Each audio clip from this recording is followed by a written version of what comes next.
Hi, everybody.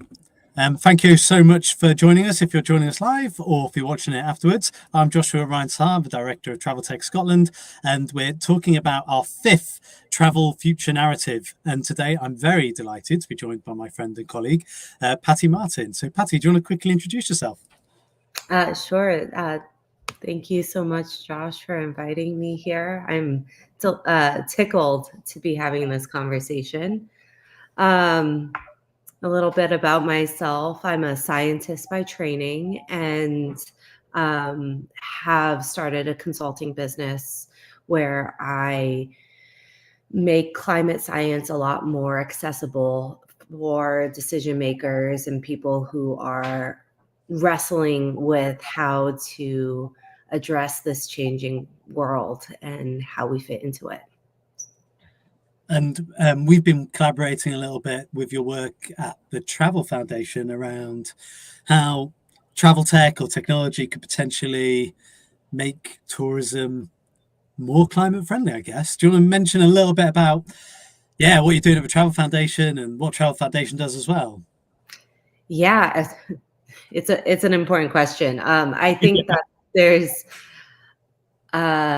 a lot of opportunity for innovation and rethinking how we travel, especially because it's so energy consuming. And so I've been working with the Travel Foundation to help people develop climate action plans and really prioritize solutions based off of impact so that you're not just lost in, I think, a never-ending list of climate action that you could take and you don't know where to start and how to do it and the overwhelm that can come from that. And so I've spent a lot of my time thinking about that. And I think in part by doing that, I've become a lot more knowledgeable about the tech that is emerging, the gaps that are still there, the ways in which I think technology can rise to meet these challenges that we have, and also just trying to be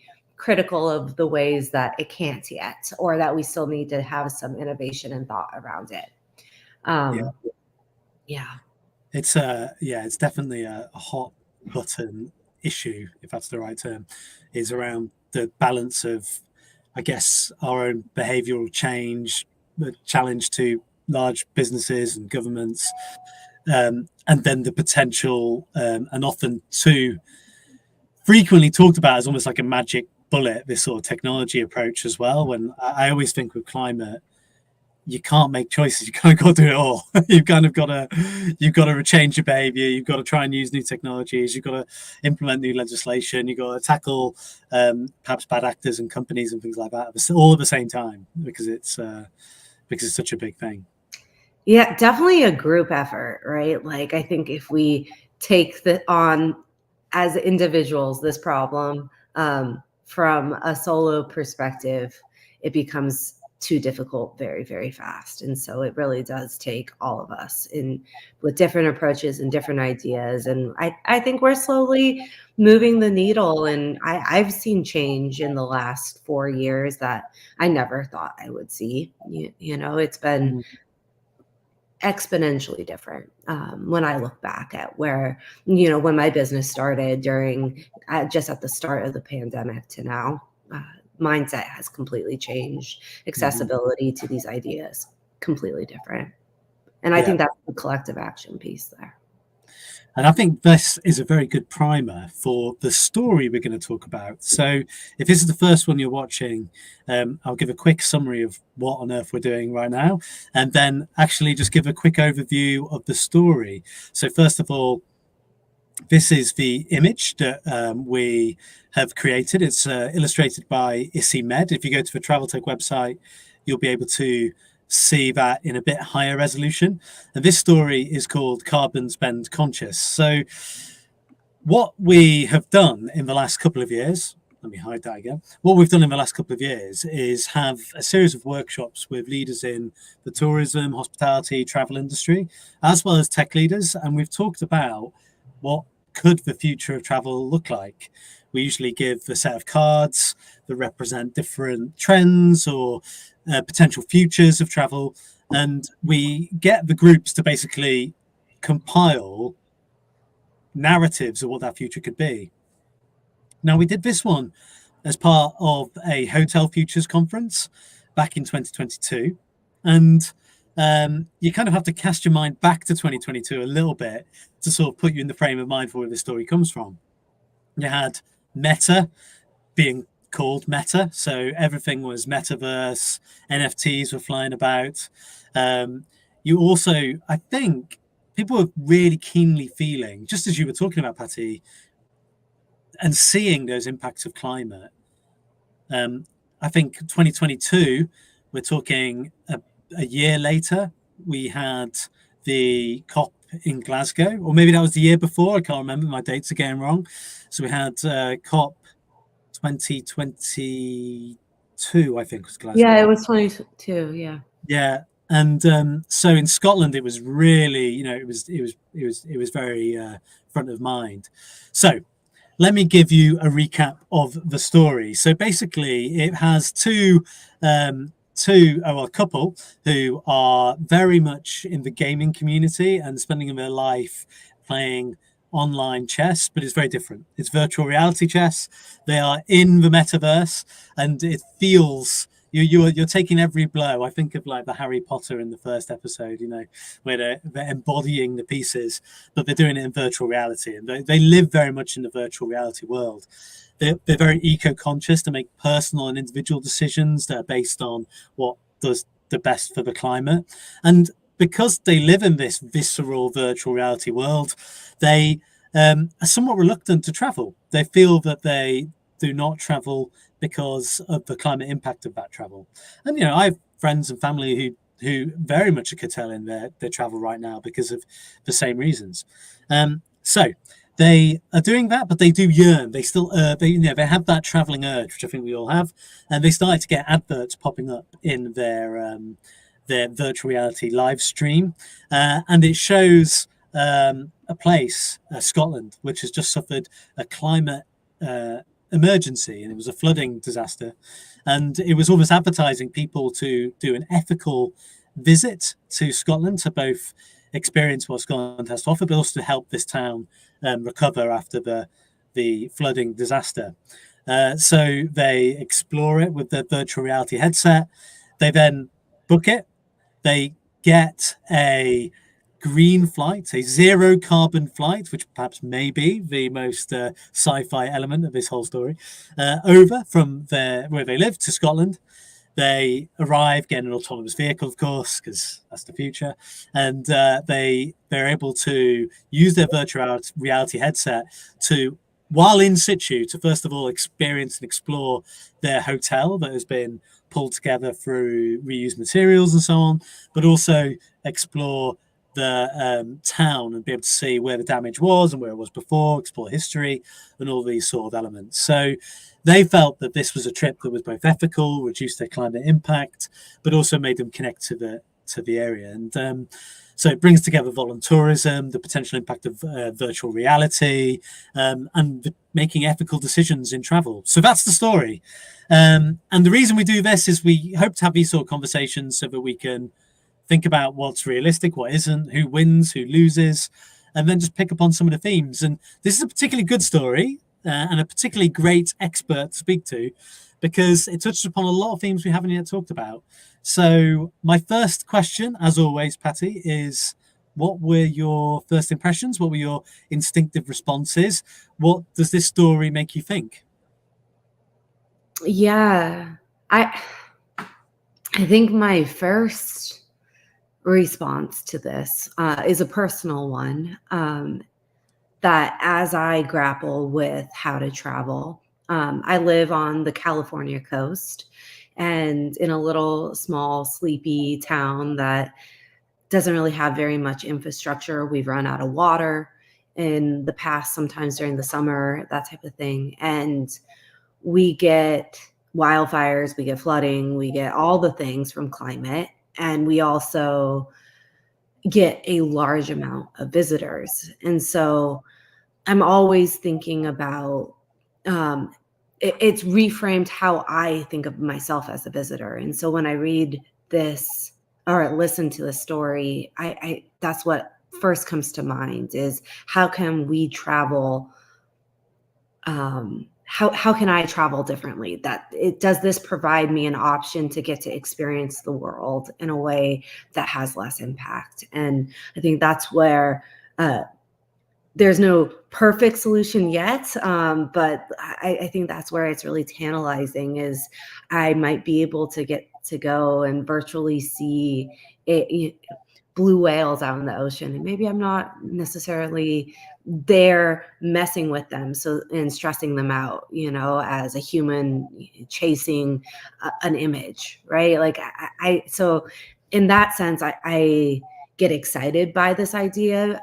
I don't think it will ever replace what it feels like to go out and actually be out in the ocean in reality. But, a fusion of this, I think, is an exciting thing, right? To think. Yeah, because I think I know exactly what you mean, but then sometimes my mind goes to two things. One is at the moment, it feels almost impossible to think of a virtual reality world that can get almost like even to 50% of a real lived experience. Yeah. But it is a technology that's, being enhanced super fast. Yeah. And I guess this story almost mentions that because they end up traveling to Scotland, right? So they live in a virtual reality world, but it still doesn't scratch that No. itch completely. So I guess do you think personally you could, or do you even use virtual reality in those sorts of ways? Um, and could you imagine a future where people potentially do? Yeah. Right. Like, okay. So, another example of this, and I it was, I was just talking with a friend about the impacts of tourism on Antarctica and how that we're starting to really see this building impact to the ecosystem of just having humans in a space that humans have never really been in very much. The bird flu was for the first time ever last week was reported there. There's as much as the intention of leaving no trace is there, we're not mindful of, or as mindful of, the microbes and viruses on our clothes and on our shoes and coming from our intestines and just what it means to be in spaces that there's dogs. Not part of my virtual reality plan. No. But and because of that, I was just discussing how I've always wanted to go to Antarctica. Like it's been a dream. It's the scientist in me wants to go and explore and discover, and it's such a scientific space down there. And because of this impact, I have let go of that dream, right? I've said I will never I recognize I will never set foot there ethically, even if I could right now, which you still can. So having an opportunity to use virtual reality to frame that for myself, like I can see a scenario in my lifetime where I use virtual reality to give me that experience.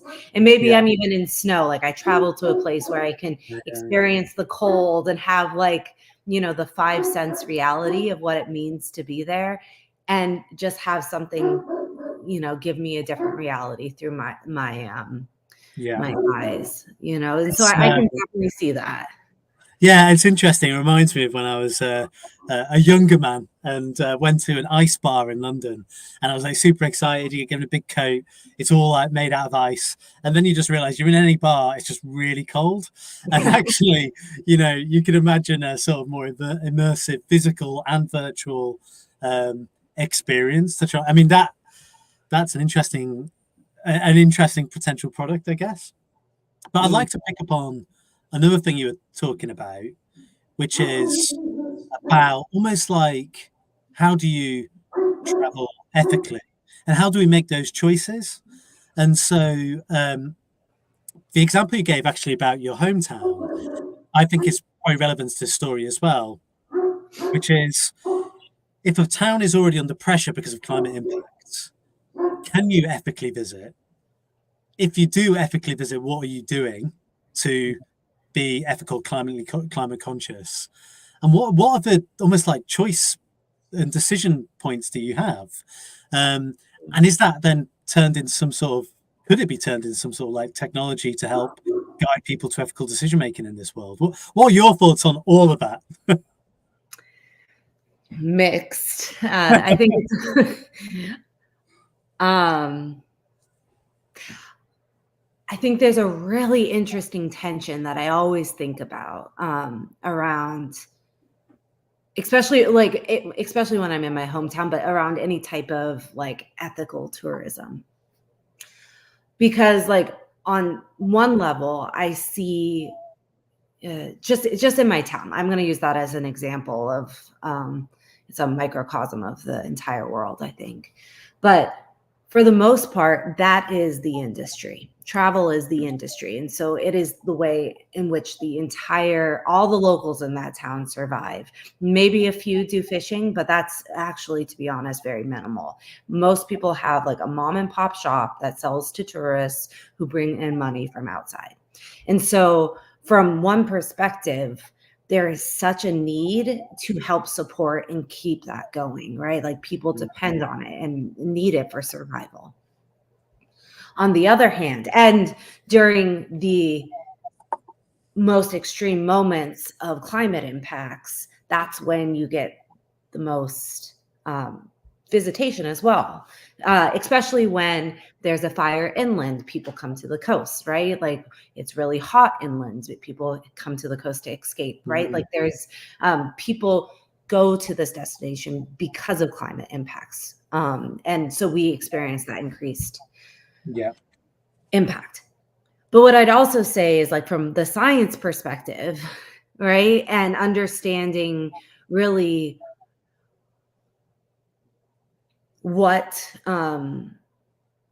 harm can be done by a lack of understanding. And even with understanding, like I'm always conscious of, okay, I'm doing this right now. Like there's not a better system in which I can function. And so I'm very conscious of when I visit a place or even live in my place, how am I creating impact? And the current systems that we all function in create impact, be it emissions from our vehicles to the food we're wasting that doesn't really have a sustainable solution, especially when you're traveling. And right, we're the worst types of visitors when we're traveling because we don't know we don't know where to go compost, and we're stressed out and we have kids and all of these things. And the last thing I'm really going to think about is, how to not use a plastic bottle, right, for my water right now. Like you just kind of give in and go with the system that's there and available.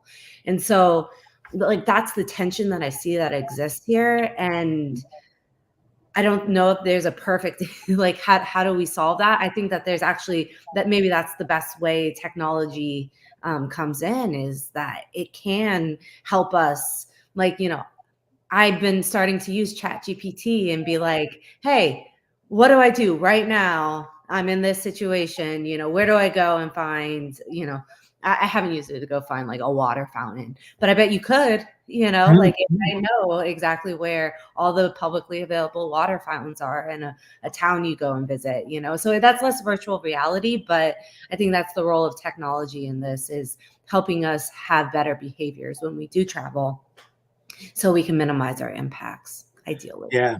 And so reflecting on a few things you said, just to start with the last thing first. Yeah, you could imagine, we've talked about this before when we've been doing stuff with the Travel Foundation, of course, but how do you help people make carbon conscious decisions? Yeah. What is the sort of choice architecture that you have to design into products around that from every stage of a planning journey? So if you're dreaming about a place to go, are you, who's feeding you the adverts? Is it only the places that actually have the carrying capacity for you to go? There's an almost like a green choice there. The planning, it's like, well, what things when you're there actually benefit the location? Is it that it's locally owned? Is it that it's a hotel that has reduced its emissions? Is it that you're only using public transport that is green? And a lot of the sort of data infrastructure on those things doesn't yet exist to do that. So it's an interesting space. And then, as you just talked about, like in situ, you're there. How do you make decisions on the fly as you navigate and try to have fun? And often, like, having fun is kind of an inverse to responsibility, isn't it? When you're on holiday, you kind of want to sometimes shed your responsibility, which is the second thing I think you're kind of talking about, which is it's almost like it's not exactly this, but it's almost like Las Vegas. Like what happens in Vegas stays in Vegas. You're on holiday, you do what you want. It's fine. It's my holiday. I'll do it. And a lot of nudge people are always like, oh, we can nudge visitors to do things differently, but I'm kind of skeptical about the potential of that. And then the final thing, which made me think about a trip to Barcelona, as you were saying, around actually the dynamics of where people are going are already changing because of the climate. So you're saying people are more coming inland, weather patterns are influencing it. I mean, crikey, in the US, you're seeing that. But you're certainly seeing it in Europe too. So last summer, 40-degree plus centigrade in some of Southern Europe. Now, if I'm booking a holiday, do I, got kids? Am I going to take them to a place that is unbearably hot? Or am I going to look at different destinations? And then, if I choose a different destination, what's the impact of that? So Scotland is probably going to be more temperate, but at least the short, medium term, maybe more popular. So, and there's probably some challenges in sort of carrying capacity in some of the destinations here. So, it gets really difficult. It's really difficult to identify a place and a way and a time to travel that feels like it's genuinely climate conscious. Yeah. One of the thoughts that just popped into my head as you were talking is, I think an opportunity for people in travel is to rethink seasonality. And especially at the cost of, like risk, for example. If and I live and work in a place that has some somewhat extreme seasons, definitely extreme heat, and at time in the winter there's flooding and snow and all that type of stuff, right? And it's anecdotal. There might be some actual like discussion and data around how much economic impact is created, but but specifically for travel and tourism, it's all for the most part just estimated. But what happens? I'm always thinking about, like, if your key season is during these extreme periods when there's extreme weather, what happens when there's a power outage for a weekend and nobody can do anything, right? Like, that has a huge economic impact in California. Like, I think this last year it was like 20 billion was lost in revenue, right? So I would say there's an opportunity to rethink seasonality of the places that we visit. And because the visitor doesn't know what it's like to go to Tahoe during the off season, for example, I think that that's a role for virtual reality, to be able to show what these places are like in ways that we haven't ever experienced them before, right? To allow us to reimagine what it could be, right? So that maybe you're not going during the fire season, but you go, right when the snow's thawing and all the wildflowers are out, or you get to go and see the fall foliage, or get to go see these magical birds that are only there for 2 weeks out of the year, or whatever it is, right? Like, I think there's a reimagining that we can do around the world for places that can be more supportive around the new seasons and weather patterns and systems that are being created by the planet. Yeah, that is this again. There's so many different strands of that, but the thing first of all, I love that you've come up with a whole new tech tool there, which is using virtual reality in the planning phase of booking your holiday to actually experience what it really would be like. And actually, this story is all about virtual reality, but you put it on and see what Florence is like in August, and you're like, oh, surrounded by a lot of people. And maybe I want to go 2 months later on a Tuesday and I'm Yeah. surrounded by less. And, you could probably, well, with AI tools, never mind virtual reality tools, you could probably come up with almost like digital twins of what it would look like and feel like in those spaces. Yeah, you And could like almost develop a travel itinerary for introverts, like people who just don't want to see people. yeah, yeah, that's interesting because me and my wife have very different opinions on that matter. And I love to meet and bump into people and be like, "Oh, you're a new friend," and it's not the same. But yeah, I mean, I think the potential of things like VR and planning is really interesting. But as always with VR, it's about adoption of the technology, right? How many people have access to these things? Maybe we'll get, with the crisis in certain retail outlets, maybe we'll get travel advisory companies setting up like genuine sort of partial experience labs or whatever. So you can go in and be like, okay, show me a few destinations for this time of year, give me a few options and actually feel it. Yeah, like I want to say there has to be. Yes, I agree that access to this technology is a huge hurdle in this. And I also, though, think that there is a role, like that's the role of the business and the destination, though, too, right? Like to be leaders in this space. And I think that there's, especially if you have like, I'm thinking about all the like national and international parks all over the world that you have to now book and make reservations for before you can go. And some of them are 3-4 years out, right? Like these reservations. I wonder if you could almost like, as you're going through a booking or getting your tickets, you could almost have a funneled, like a VR funnel that gives you the information and the knowledge to then be able to like make your reservation and be like, oh, having gone through and realized what Florence is like in August, I'm actually wanting to go in May during, this time. And then these are my options or whatever that is. Like, I think that there's, to some degree, it like our default is to put all of this responsibility on the visitor. And I think that that's a really, that's a cop out to to the leadership potential of business and organizations and really helping people rethink how to do this. Yeah, yeah, yeah. I think so. I think so. And you can imagine.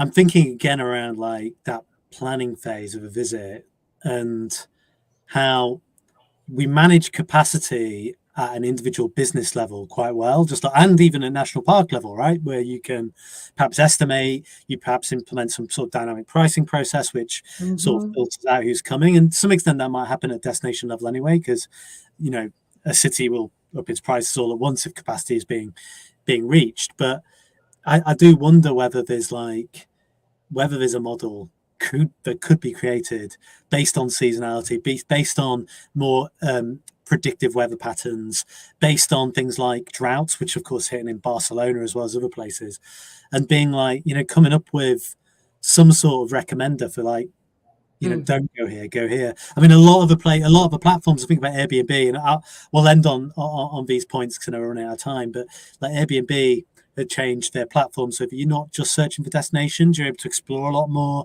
find like a beautiful house, or find a destination that meets your parameters rather than picking the hotspots. But I wonder whether platforms need to be even more instructive around places you should visit at this time and where you shouldn't, because of specific problems that are taking place. But final thoughts from you, Patty, before we go, and also, if people want to get in touch with you around what you're doing, both for the Travel Foundation or out with, what is the best way to get in touch? Yeah. I would say maybe final thought is around the power of rethinking how we do this. Like, I think it's the scientist in me, but whenever we think we know something to be true, we get really stuck in that system, right? And so I think that there's always constantly an opportunity to take our assumptions and what we know and rethink them and allow for that reimagining of something new to come in. Be it how you travel, maybe, you traveled, to different places that you've never experienced rather than going to the same family vacation you've done for 10 years or whatever it is, right? Like just rethinking. And if you want to get in touch with me, you can find me on Instagram or LinkedIn or TikTok or Twitter at Patty A. Martin. That's my handle on all of them. So Yeah, no, thanks so much for joining us today. And I think it was a really interesting conversation. And actually, it's our fifth one, and we just haven't touched upon climate as much as we need to. And what your final thoughts are really apt here. So I hope you've enjoyed the call, and put comments if you want to continue the conversation. Patty and I are working really closely together around how do we get more climate tech into the travel industry. And so you'll be hearing more about that soon. So thanks so much for joining. thanks.